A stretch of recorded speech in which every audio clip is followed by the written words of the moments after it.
Today I wanted to chat about the two effects that trauma can have on us. These are emotional and physical. So we understand what the emotional side that trauma can have on us, but it also has physical effects which can be seen.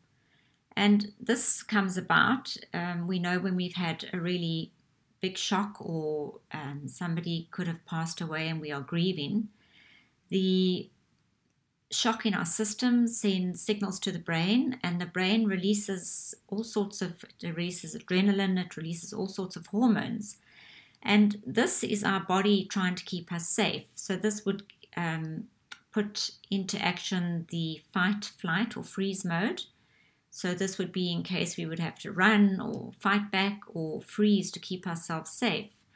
So when it does this, the body physically has physical responses, and these physical responses could mean that we could actually feel ill, like we want to vomit, or that we have actual diarrhea. So these are physical symptoms.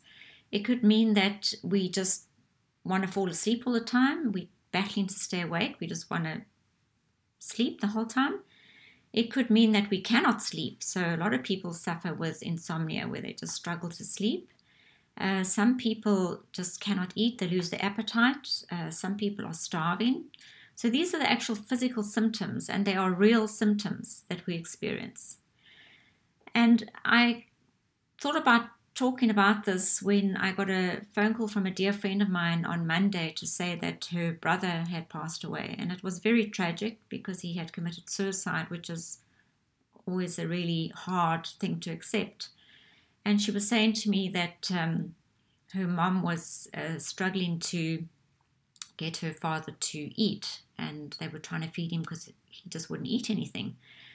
And I understand the symptoms, that his body was just not hungry, but mom was insisting, you've got to eat, you've got to eat.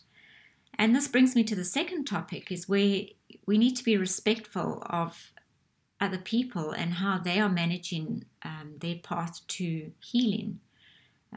So just as, our emotions are all different, we could be angry, we could be sad, we could be depressed. So we have different emotions that we go through. So everybody's body has a different physical action or reaction that they go through.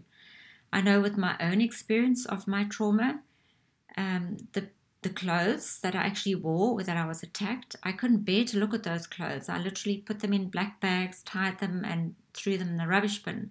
But for my husband, it was very different. He didn't want his clothes thrown away. In fact, they were covered in blood. He didn't even want me to wash them. So those clothes are in a bag, and he still has them today in the back of the cupboard. Now, I was horrified. I thought, oh, what do you want with those clothes? Like, let me, or just let me wash them. So I had to understand, and I had to respect that was his way of healing, which was totally opposite to my way of healing. But that was his path, as difficult as it was for me.